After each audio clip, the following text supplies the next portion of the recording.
good morning or good evening. Thank you so much. Thank you, Beth. Thank you, Yara. Thank you, Rola. And thanks the Canadian Friends of Sabil, the Friends of the United Nations North America, and the United Network for Justice and Peace in Palestine and Israel for sponsoring this event, and for you all for taking the time to listen to our story. Um, I'm glad to be with all of you today.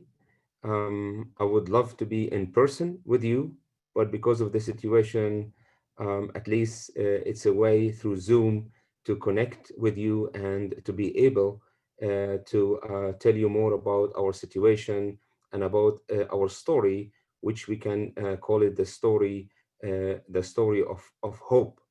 I would love to show you um, some pictures from the land, and to tell you our story, that is a story and a struggle for justice. Um, before doing that, I would like to give you a bit of background information about the area. As you see, this is the whole country that was called before 1948 Palestine, with a majority of Palestinians who were living in this area. Of course, the situation was getting more difficult in the 30s and 40s. And then in 1947, there was a plan to divide the whole country into two states, an Arab and Jewish state, with Jerusalem as a city, international city, because it is important for Jews, for Christians and Muslims. But this plan did not work for many reasons. 1948, Israel was established. For Palestinians, it is called the catastrophe, because this situation left more than two-thirds of the population, about 750,000 people, without a home.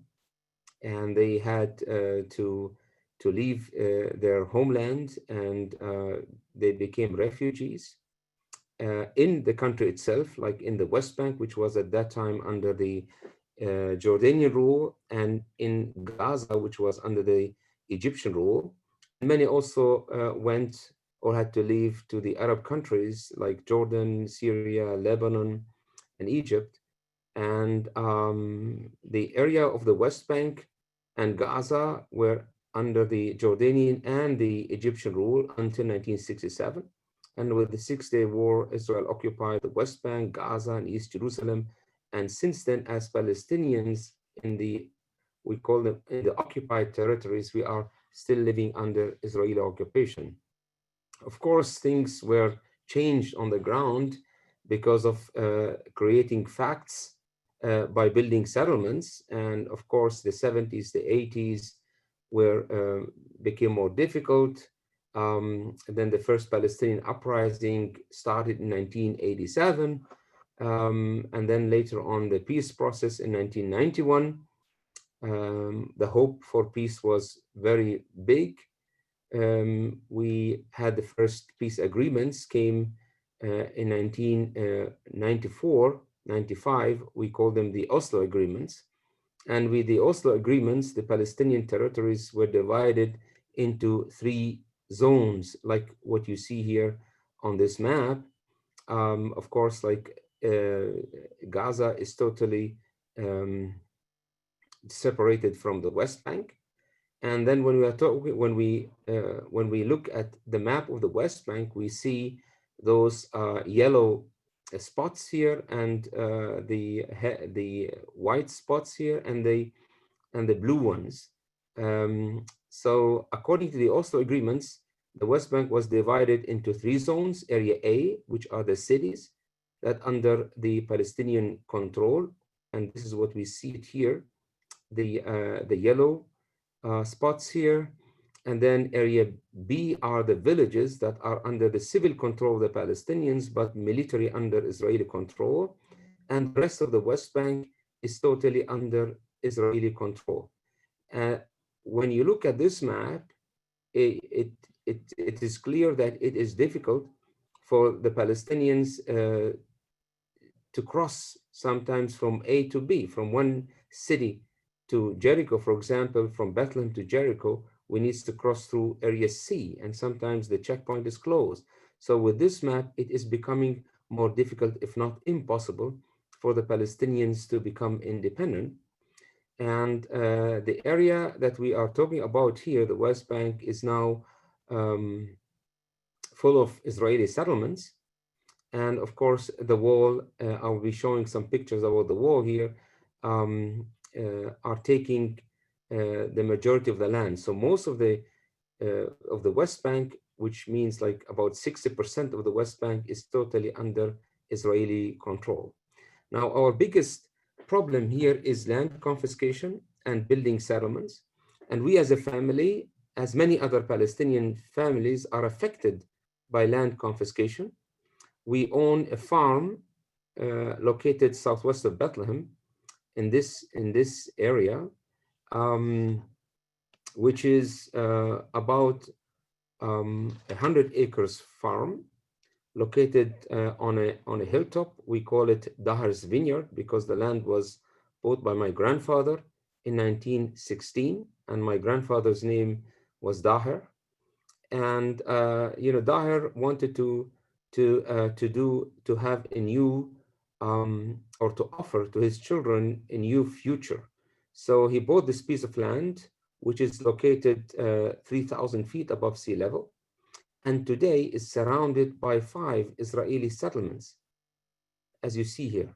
And the biggest one, this settlement, Bitar Alit, with about more than 60,000 people living in it. It's becoming like a city. And the closest village, the Palestinian village to the farm, is called Nahalim. Now, when my grandfather bought this piece of land in 1916, the Palestine was under the Ottoman rule. And the Ottomans wanted to get property taxes from the local farmers, and they demanded that every family should register land in order to pay property taxes. Now, many did not do it. Why to pay them taxes? And anyway, they will be leaving. So in our case, my grandfather did 2 unusual things.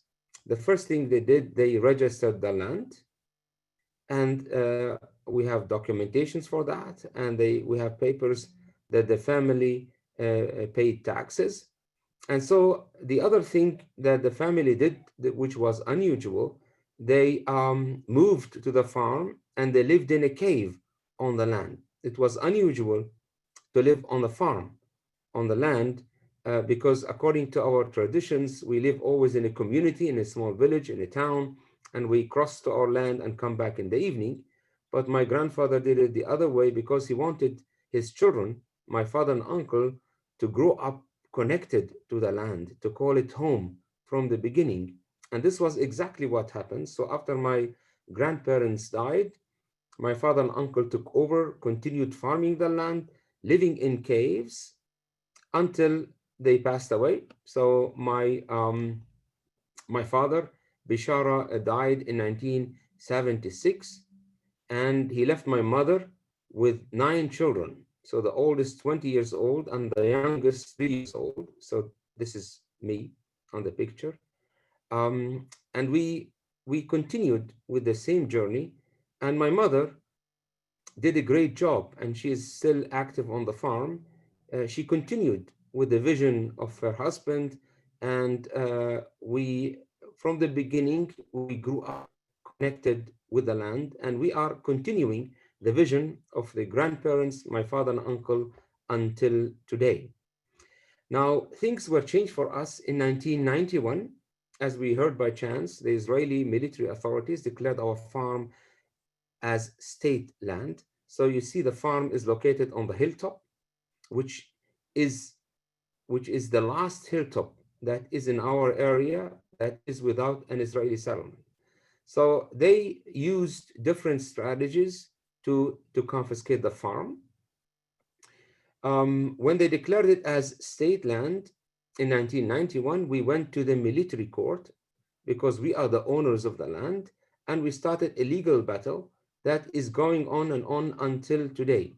So 12 years we spent in front of the military court, and after 12 years struggling in the military court, our lawyer received a fax, couple of sentences. The family does not have enough proofs of ownership.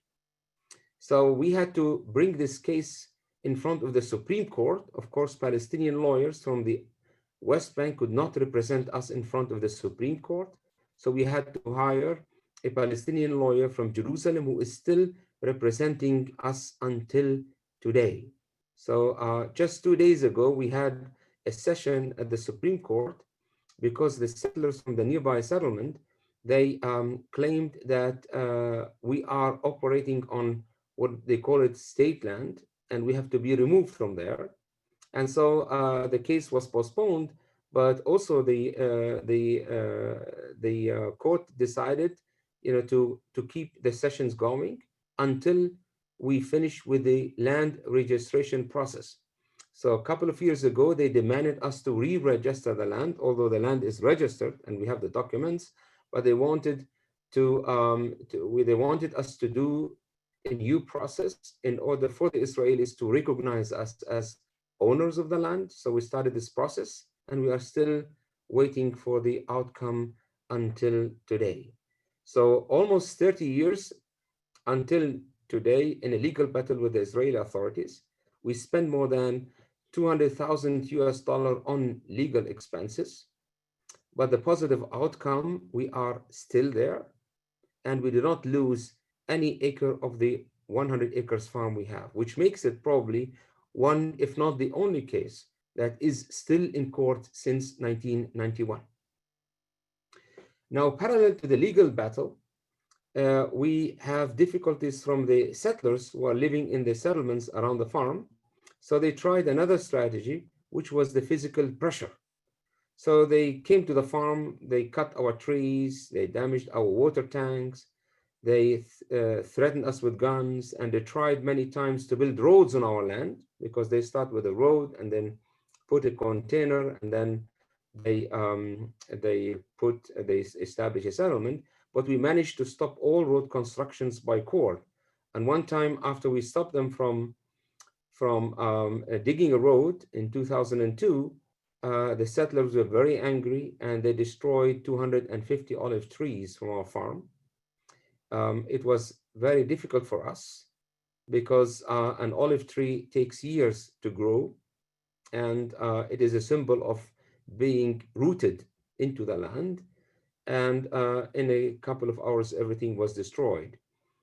Couple of weeks later, we managed to plant new trees sponsored by a Jewish organization from the UK called European Jews for Just Peace in Palestine, who heard about our story, and they said this action was done not in our name, and they decided to sponsor 250 olive trees, and they came and planted them. So this was a sign of hope that we are not alone in this struggle for justice. Now, a big destruction we had in 2014. This time from the military, they came into the valley where we planted hundreds of fruit trees, apricot, almond, grapes, and other trees. And they claimed that those trees were planted on what is so-called state land. Although we responded legally to the courts, proving that this land is a private property, but 2 weeks later, and without a court decision, Israeli bulldozers came early in the morning and destroyed all our fruit trees 10 days before the apricot harvest. So it was a big catastrophe for us. In a dry climate like ours, it takes years for a tree to grow and bear fruits. And in some hours, everything was destroyed. The only tree that still there and was saved from this destruction was a fig tree, and we call it since then the steadfast witness, because this tree saw what had happened, And immediately, it was a very difficult story for us. We lost hundreds of fruit trees, but we responded legally. But at the same time, we wanted not to stay in that circle of frustration. So we started repairing the land, and we managed to plant new trees. And many people came and helped in sponsoring and planting trees. Among them was American Jewish group who were inspired through our story of hope and went back home and established a new organization called the Center for Jewish Nonviolence. And since then, they are very active in Palestine and supporting justice in our area. So this was a very motivated story, because out of a negative and difficult story, something positive was born. So with this reality, with this physical pressure, we did not give up. We are still there. So then they tried to use another strategy, which was to isolate us. So the road is blocked for us since 2001, since the beginning of the second Intifada. For the people who visit the farm, you're familiar with those roadblocks. So the car could stop here, and then you walk this way to the farm. But if we want to get from Bethlehem to the farm, so we have to go a longer way to Bethlehem instead of like the 10 minutes drive from here. The second obstacle with isolation is the wall. And of course, it is difficult to talk about walls, because with walls, no one can achieve something. Like walls separate people, and also make it difficult for us to live and exist, because this wall is not being built at the border between the West Bank and Israel. It goes deep into the Palestinian areas. And in many places, it is separating Palestinians from Palestinians and Palestinians from their own land. So when the wall is completed around Bethlehem, from the whole area, so we will be totally disconnected from Bethlehem. This is Bethlehem. This is where we are located, southwest of Bethlehem, between the Palestinian village and the Israeli settlement. As you see here, the blue spots here are Israeli settlements in our area, and those are Palestinian villages. So, and this is the green line, the border between the West Bank and Israel. But this is the root of the wall in our area. So when the wall is completed, as you see here, we will be disconnected from Bethlehem area, and the only access to the farm, or let us say from Bethlehem to the west, will be a tunnel that is under Route 60 that will connect Bethlehem area with the villages to the west. And if this tunnel is closed, we won't be able to cross from and to Bethlehem. And this is an area that is called, for the Israelis, what is so-called the Gush Etzion block. And maybe many of you heard about annexation plans. So if annexation happens, this area will become under Israeli control, and life will become more difficult for us and about 30,000 people who are living in different villages west of Bethlehem. So they want access from and to Bethlehem, and this might force many people to voluntarily leave this area and move into Bethlehem. Because let us say many people who are living in the villages, having their jobs in Bethlehem as teachers, and if they cannot cross easily from their home to their work, or to spend hours at the checkpoint here, so the easiest way is to move, because no one would like to lose his job. So the easiest way is to move. And then, of course, when people move from what is so-called Area C into A, the majority of the land will become here under Israeli control. And if a land is left abandoned for more than 3 years, according to the Ottoman law, which is being used by the Israelis after 1967, it will become a state land. Now, of course, this is a situation that forces people uh, to react with three options. Another thing that we are facing today is the building of a new school, yeshiva, a new religious school close to the farm. And the danger is that the school might be visited by radical settlers who come with the ideology, this is our land, so they might come and attack us on the farm. So, generally speaking, I'm taking the Tent of Nations as an example. A situation like that, when people feel there is no hope, under pressure, restrictions on movements, and so on, a situation like that is forcing people whether to react violently or whether to sit down and cry or whether to leave. Of course, for us, we said none of those options are good. We are against violence because with violence, people will create more violence.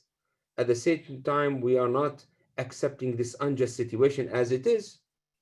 Now we need to respond. We don't want to sit down and cry and become a victim because it's dangerous to fall in the victim mentality.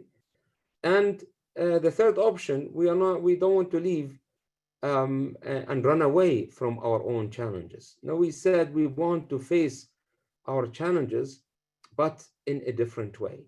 When we said in a different way, we are talking about a non-violent way of resistance. And when we are talking about non-violent way of resistance, it's not easy approach. We needed to fix ourselves. We need to believe, because with this action, we might not see the outcome of our work immediately. The fruits of our work, we might not see. And that's why, and before we established what we call it now the fourth way, we said four things that became our principles. Of course, it's easy said, difficult to practice. The first thing we said, we refuse to be victims. It was important to move ourselves out of the victim mentality in order to start acting instead of reacting and to start acting differently. So the second principle, we said we refuse to hate and no one can force us to hate. Of course, as I said before, it is easy said, difficult to practice. And we are challenged by that on a daily basis. But we said, let's invest the negative energy that we might have in a constructive way. We are acting differently, not because it's a weakness or a strategy. No, it is based on our faith, which is the center of our way of nonviolent resistance. And we said we are people who believe in justice. And we believe one day, although the way for justice is too long, too difficult, too complicated, but at the end, justice will prevail. So with those four principles, we managed to stand up and we walked on a different path and we created here another way of resistance. We created a nonviolent, a creative, a constructive way. And our slogan is we refuse to be enemies. And we started to call the farm the Tent of Nations Farm. And with the Tent of Nations, with this way, we wanted to invest the negative energy that we might have in a positive way. Because when people get frustrated, they become angry. And when they become angry, they react negatively. We are frustrated, we become angry, but we want to channel our pain and anger and invest it in a constructive way. And at the same time, we wanted also to open the farm for people to come and see and then go and tell. We need people to come and see and learn about our situation and go back home and tell our story. Of course, like inviting people, we needed to work on the infrastructure there. The farm is located in what is so-called Area C under Israeli control, which means that we have no access to electricity, no access to water, no access to building permits. So we didn't sit down and cry. We said, if there is a will, will be always a way. So for electricity, we installed a solar power system, the first in Palestine, sponsored by a German organization. With this solar system, we are totally independent since 2009 in terms of energy, and we managed to save a lot of money by not using our diesel generator. For water, we started collecting rainwater, as you saw in the short clip. We started digging cisterns and collecting rainwater inside cisterns. And for buildings, since we are not allowed to build on the ground, we started building under the ground, renovating existing caves. This is our meeting cave. And for us, it's not about building, it's not about electricity or water, it's about showing people that things are possible. Even in a difficult situation, you can make a difference. For us, this is the hope. If you face challenges, our message to people: don't sit down, don't cry, and don't become a victim. Stand up and act. And while you're acting positively and differently, the first thing you do, you empower yourself and you empower other people, not through telling them what to do, but through doing what you're doing. And this is exactly what we are trying to do at the Tent of Nations. Of course, we started thinking more in the direction of keeping the environment, and we started recycling the gray water to be used for irrigation. It's a small like manual system, like having different small pools and with stones and sand. So we're trying to filter the water and use it for irrigation. We have also, beside normal toilets, we have compost toilets. And with the compost toilets, we are trying to save a lot of water and to create also awareness among people who come to visit the farm. So after we developed the infrastructure, we started, of course, we have, by the way, so far 23 demolition orders, not only for structures, but also for tents. But we try to go to the court and try to to respond legally and try to keep our structures from the danger of destruction. We started, after developing the infrastructure, we started inviting people to come and see and then go back home motivated, and also to copy what we are doing in their own context. And we want the people to go back home motivated to become also peacemakers in their own communities.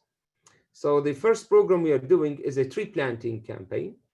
We do it every year after the first rain. So we are inviting people to sponsor trees. We are inviting people to plant trees, because for us, when we plant a tree, we believe in the future. Because, and especially an olive tree, because the first olives might come after 10 years. So we hope, we work hard in order to get the first olives. But also, beside protecting the environment and the soil from erosion, we learn that peace should grow from the ground and up like an olive tree. So when the first 2 years are critical for a tree, we have to walk to each tree with a bucket of water, and we try to give each tree just a glass of water twice a week by hand, just to keep the humidity into the ground and to force the roots to go deeper into the ground. And when the roots go deep into the ground, the tree can live for years. And this is exactly how we can make peace from the ground and up. The second project we are doing is children's summer camps. And every year we host about 50 kids from Bethlehem area, from refugee camps. And we work with them under one theme, like this one was with heart and hand, we change the land. Of course, by the way, because of the coronavirus, the first year, this year we had the first year that we did not have a summer camp for children. So we had to cancel all our activities this year because of this situation. It was a big frustration because we did not This is the first time we stopped. Even during the attack on Gaza, 2014, we had a summer camp. We are sad that we couldn't do a summer camp this year, but hopefully we do it again and again for the next years. So for us, it is important to empower children because our children are growing up in a difficult political reality, and it's very difficult to motivate them. So we wanted, through different kinds of activities like mosaic, we collect broken tiles from the garbage and make mosaics, with games, with paintings, with music, with those activities. We want to accomplish just three simple goals. We want our children to discover their talents, to focus on their positives, and to believe in themselves. They are able to shape their future. No one can do it for them. It's about empowerment. Give them a chance to stand up and act differently. The other project that we are running in the Palestinian village that is close to the farm is a women project. Of course, this year didn't work since February, but we hope, because of the coronavirus, but we hope to start again next year. This project is run by my wife Jihan, who's managed to offer women in the village who do not have chances for education a way to come together and to empower each other, and then learn from each other different kinds of activities. And the idea again is to empower them and to show them there is still hope for a better future. We have harvest camps. In June, we have the apricot harvest. In July, we have the almond harvest. In August, the grapes. In September, the fig harvest. And we are now running the olive harvest. And of course, this year, without any volunteer, we had a couple of volunteers who came last week from the Center for Jewish Nonviolence, who helped also in the olive harvest. But we missed hundreds of volunteers this year. So most of the work on the farm we had to do by ourselves. Every year we host many volunteers from different countries and backgrounds. And hosting volunteers is important for us and for the farm, because since we started to have international presence of volunteers, we don't have any attacks from Israeli settlers. At the same time, we wanted to encourage the volunteers. We want to send the volunteers back home with a message of hope, because many volunteers might come also with their own personal challenges. And when they see how we are dealing with our problems, with our big challenges differently, they are motivated. They start to say, if you are able to deal with your problems and succeed in a different way, our problems back home is nothing compared to yours. If you can do it here, we can do it there. And this is an important message. So it's a mutual support. They support us doing or helping with the work, and we support them to go back home motivated and to become peacemakers in their own communities. Usually we have thousands of visitors that are coming to the farm. We try to inspire those visitors again to come and see and then go back home motivated. This year, the last group we had on the 5th of March. And since then, we do not have any groups that are coming to visit the farm because of the situation. Of course, we are dealing with many difficulties and challenges, but we have a vision for the future.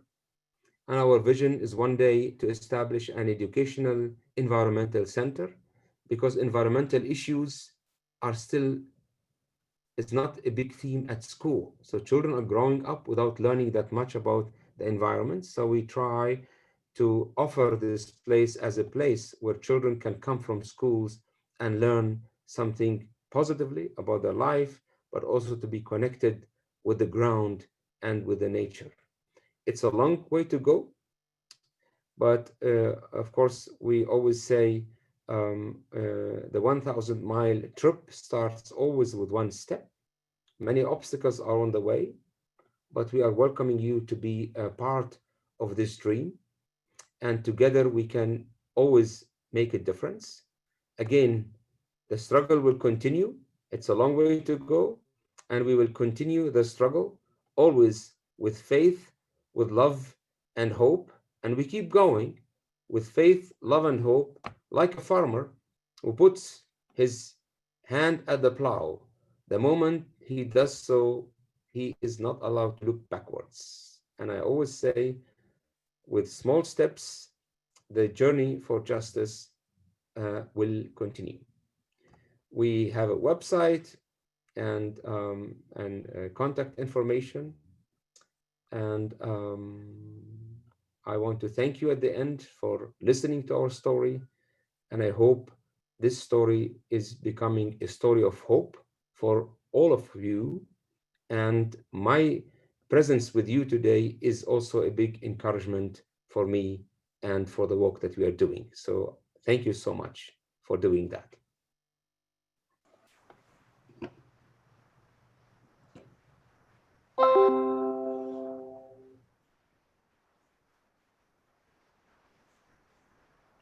Thank you so much, Daoud, for that powerful presentation. And thank you for sharing with us the incredible and resilient story of Tented Nations. We really appreciate your time, and we're so thankful for the work that you continue to do. And we hope that once the situation subsides, we can all come visit the farm. I know for myself that it's definitely something that I would really love to see, and hope that I have the opportunity to do that soon. And so with that, I would like to open up and the chat to some questions. I would like to invite everyone to use the chat box, which is at the bottom of your screen, and you can type your questions in there. And please just direct the question to me, and that way I can make sure to get to your question. We'll do our best to cover all of the questions, and we'll combine similar questions into one so that we can get through the Q&A in a really timely way and get to all of your questions. So we had one question that actually came at the very beginning, and that was a question of, have the US brokered normalization agreements between Arab countries and Israel, has that impacted the daily life in Palestine at all, and for Tented Nations? Well, yeah, thank you for this question. Of course, generally speaking, it is becoming more difficult if the Arab countries start to normalize their relationship with Israel before the Palestinian cause is being solved. And that's why we feel at the beginning, the idea was first to solve the Palestinian issue, to have a two-state solution, and then automatically the Arab countries could have, after that, like a peace treaty with Israel. Because the idea was actually like to live with all our neighbors together, neighbors side by side. But doing that upfront without solving the Palestinian issue is weakening our position as Palestinians and making it difficult for us to have people who are backing us in this struggle. So many people are frustrated from this action. And beside all of that, the situation politically is very difficult. The facts are being created on the ground with the settlements, with the bypass roads, and all of that. At the same time, the Arab countries are having normalization agreements with Israel, and we are left alone in this struggle. So it's becoming more difficult for the Palestinians. Thank you for that answer, Daoud. And it's I think you said it so well when you say that the facts are ultimately being created on the ground, and I think that that's something that we are always looking at these different maps and so on, but really that lived reality continues to change every day, and things become much more challenging. One of the questions in relation to that is with regards to your construction projects, and whether you're finding that it's or you're able to get local supplies, or whether there are restrictions as to what you're able to purchase for the farm and bring onto the farm? Well, at the moment, we are still able to cross from Bethlehem to the farm. We're not talking about a big, like long destination. We're talking about a longer way, about 7 miles away from Bethlehem. But the problem is sometimes we face like what we call them flying checkpoints. So suddenly, like the road is blocked, and sometimes we have to wait for half an hour, sometimes for 5 minutes, and sometimes for 5 hours, depending.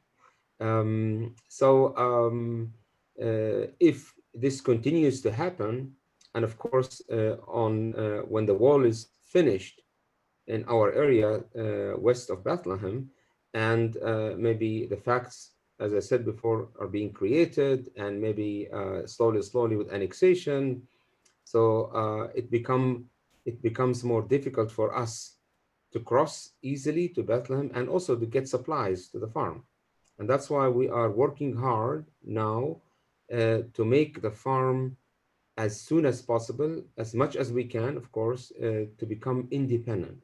So we try to invest in alternative energy like solar and wind. We are trying also like to be able to be self-sufficient in terms of water and drinking water, and also like those are important things for us in order to try to try to keep going even in a difficult situation when roads are closed completely. So we don't know how the situation will look like. The problem is that it might happen very soon. It might happen in months or years, but we always live day by day in the hope that things will get better. But hope is always important. We have to hope for the best, but at the same time, we have to be prepared for the worst. So that's why um, being able to bring the farm into self-sufficiency is the big goal that we are trying to achieve sooner than later. Yeah. And so with regards to that, I mean, there's a question about how has the loss of tourism affected the stability of Palestinian families and tentive nations? And to tie to what you're speaking to around self-sufficiency, how has that loss of tourism impacted any of the self-sufficiency that you're striving towards? Well, the lack of tourism is affecting us and the Palestinians in general, also economically, because the Bethlehem region is depending on tourism. I mean, there is not any industry, so most of the people lost their jobs, and having hosting tourists in the Bethlehem area, not only like hotels are doing good, but also all the people that are related to, like souvenir shops and all of that. So with the lack of tourism, is making it difficult for the families to like to keep going financially, and there are many problems. And thank God that we are still like living in big families and we are supporting each other. But it's a very big issue and big concern and a struggle for us Palestinians nowadays with the lack of tourists. Now, talking about the farm, beside also the economical situation, we don't have international presence on the farm, which, as I said before, international presence helped us a lot, because since we started to have international presence, we don't have attacks from settlers. Now, lack of international presence might uh, cause us some troubles there, because we might face some attacks from settlers. I hope not, but this could happen. Yeah.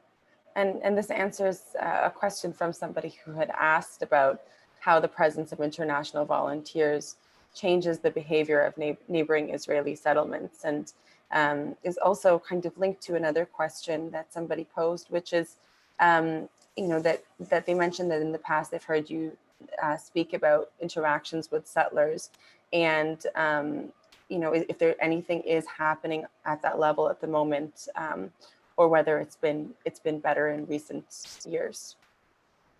Well, since 2002, we don't, as I said before, since the presence of internationals on the farm, we don't have any attacks from settlers. And this is important because they started to see that others, like internationals, are involved. We are not just like a family that is dealing with this piece of land alone by itself. No, there are many people who are aware of that situation. I remember when the trees were destroyed in the valley, many people responded worldwide, and this brought our case on a different level. So international presence is always a positive key and a big help for us to exist on the farm. Yeah. And with regards to settlements as well, there is a question about whether you have noticed any kind of strategy or insight that has allowed for any rolling back of Israeli settlements successfully. Has this ever happened? The rolling back of any settlements?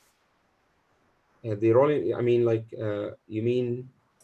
I think that what they mean is removal of settlements. Like, has there ever been a success in kind of having a settlement shifted somewhere else or removed, or this is unheard of? Well, there are some like small things that happen. For example, like some land, some like some settlers, like they came and occupied hilltops, and they started like what they call them illegal outposts. Of course, like according to the international law, all Israeli settlements in the occupied territories are illegal. There are illegal settlements that are not recognized by the state. So some Palestinians also won their cases in front of the Supreme Court, and they managed to to stop the settlers from occupying their private property. But the problem is that they shift, let us say they move from one place, from that area, and then they just move from this field or that field and put their houses, or let us say their containers, on what they call it state land. So there are some successful, like small successful stories, but I cannot say they remove the settlements. No, because the settlements are existing, and the settlements are being expanded on daily basis. We hear and we see new units are built, new houses are being built, new facilities, new roads, new infrastructure.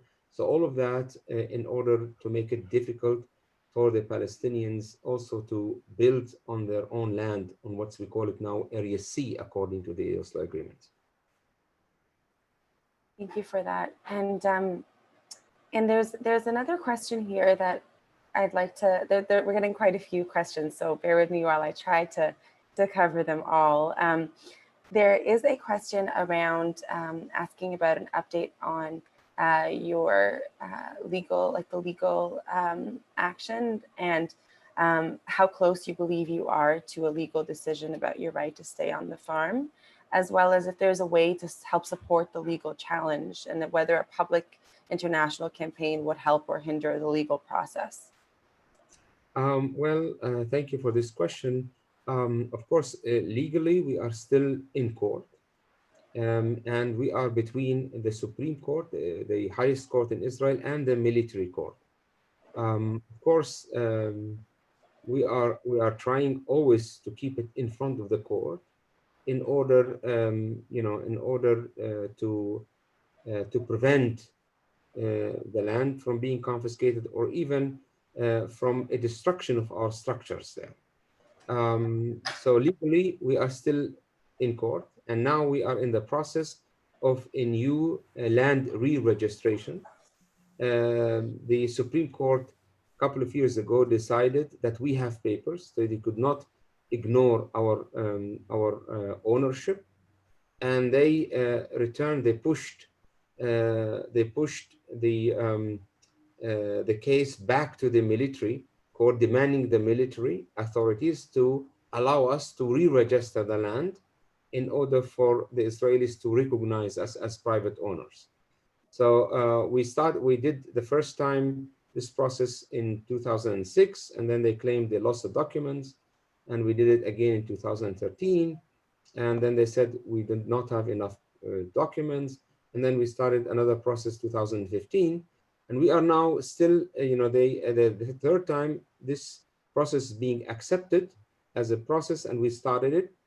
So we are hoping that this will help us being recognized as owners. Of course, we are the owners. We have the documentations since 100 years, but they are trying to make it difficult for us to exist there. So they are always putting, like stones on our way and make it more complicated in order for us to give up and leave, and to say it's a hopeless case. But we can do that. We are moving forward, although it's very difficult. Yeah, the legal challenge, and especially it's expensive because we are dealing with the issue like on daily basis, because I might go to the farm tomorrow and find a demolition order. So immediately I have to report that to the lawyer, who should go and appeal to the court. So it is a process that is going on daily basis, and this is expensive. So people could, if possible, people are welcome to help in the legal process and the expenses. Of course, this is one part, but the second part also, we appreciate the interference of the international community.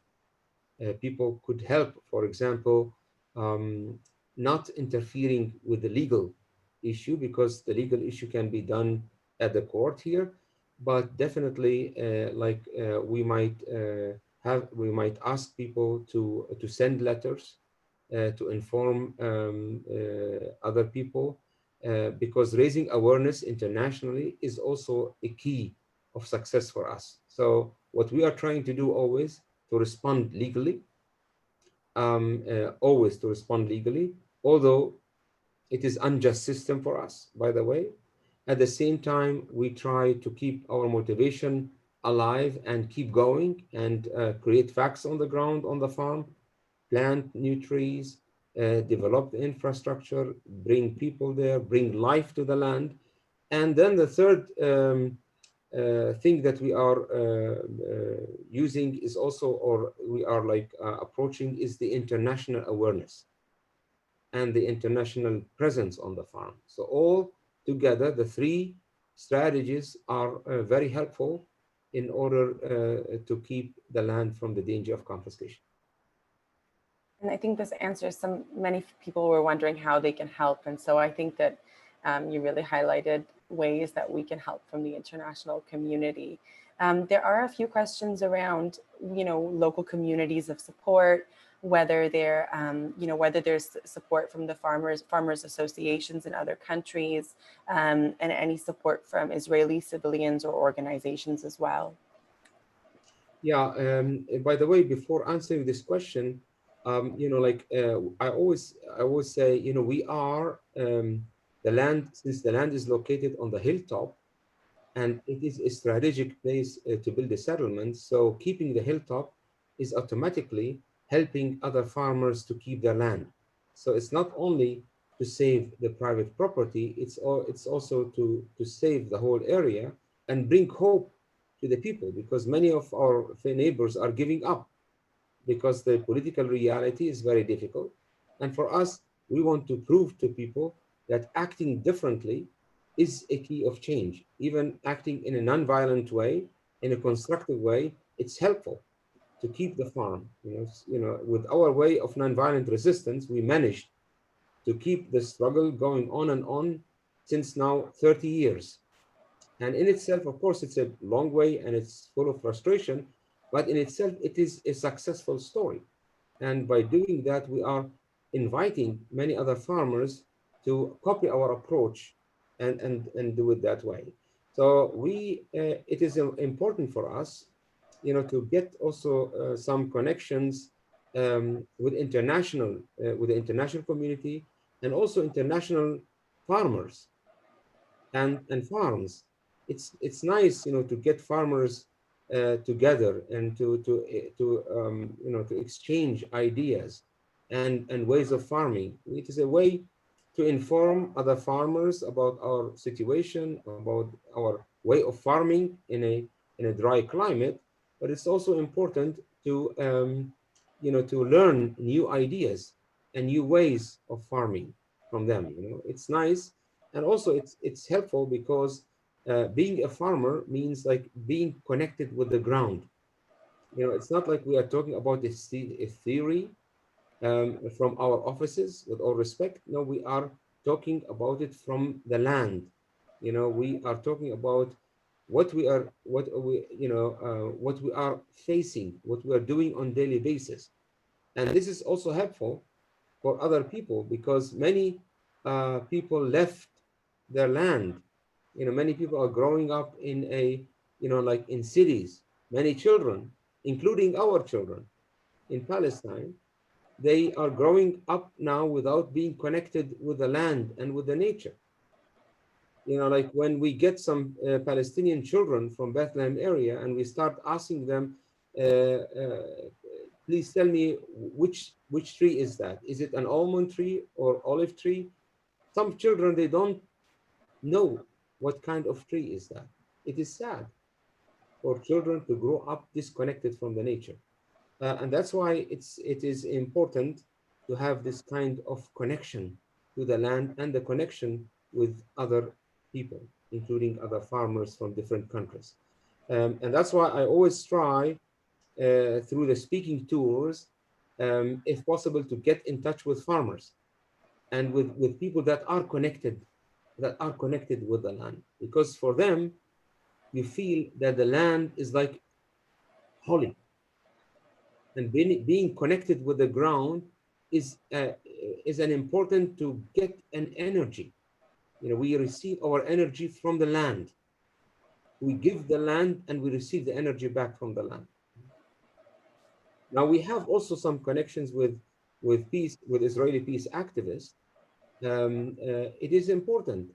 It is important for Israeli people to see what is really happening, and also to feel a kind of solidarity. I know that the peace bloc in Israel is very weak for now, but it is important, very important, for those people to come into the Palestinian areas and learn about the situation. I'm not talking about peace here because peace cannot come while people are living under occupation. But the idea is to come and see, and then go back home and tell. And even we are not asking them to change politics. It's not easy, but at least to tell the story and to their communities and teach them there is something happening in that area that we need to learn about.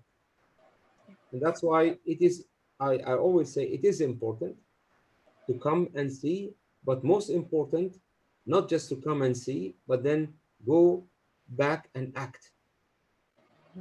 Yeah. Thank you, Daoud. And we're a little bit over for the Q&A, over time for the Q&A, but I have one question that just really stands out to me that I'd like to share. And so it's a statement that starts with, I really enjoyed your daughter's YouTube song, beautiful young woman, beautiful song and singing, beautiful video production. And this ties into what you were saying about connecting the children of tomorrow with the continued struggle. And so the question is, what are they doing these days, and will the younger generation be able to carry on the struggle on the farm? Well, this is the hope. I mean, it is important to invest in the new generation. Of course, in Palestine, most of the, like most of the people are young people. Like we are like a younger generation, like the majority in the population are young people between like 14 and 19 years old, which is good in a way, but also it's a burden on the other side, because what to do? Like most of them, most of the young generation, like they grew up in a difficult political reality, and it's very hard, to tell them, tomorrow is getting better, because tomorrow definitely maybe it's worse than today. So people are like seeing the situation around them, it's not changing. There is no hope for a better future. So it is hard to talk as a theory with them, including my children, just a talk. But the most important, and this is what we are trying to achieve with the summer camps, we need, you know, of course, we need them to understand their situation. It's not easy. It is hard. You cannot move from A to B. You cannot do this. You can't do that. There's are many restrictions because you live it on the ground on daily basis. But we want also our children not to continue thinking in that box. I can't do this because of that. Always put a restriction. Um, we need the children to start thinking outside the box. What can I do? Like, because we know that this situation will never continue, like for years and years and years. Although we are still in this dark tunnel. You know, and we need the children to understand that their situation today is not a normal situation. No, it's not a normal situation. So we need them to think positively. But we can't do that uh, by telling them what to do. So that's why we need them to discover their talents. So if they focus on their positives, if I train some young people how to play football, and then encourage them to say, you are good in playing football. You can paint, you can draw.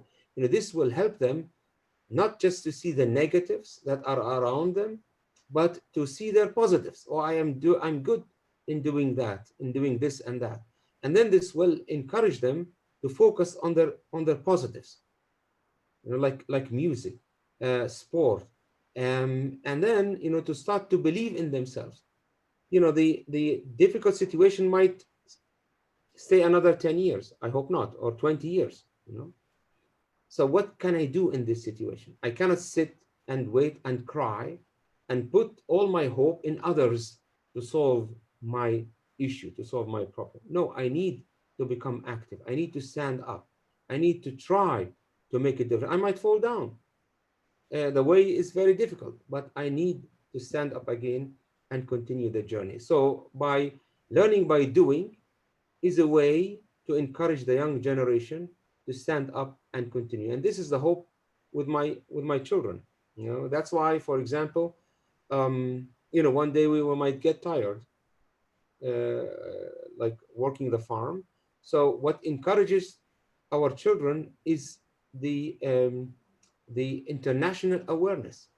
So many people, when they send us emails, or when they tell their stories, or when they come to the farm, I tell those stories to my children, and I tell them, like, look, our difficult story managed to help other people, like our difficult situation at the farm, and the struggle that we might see always negative, difficult, challenging. No, it is becoming a blessing for other people.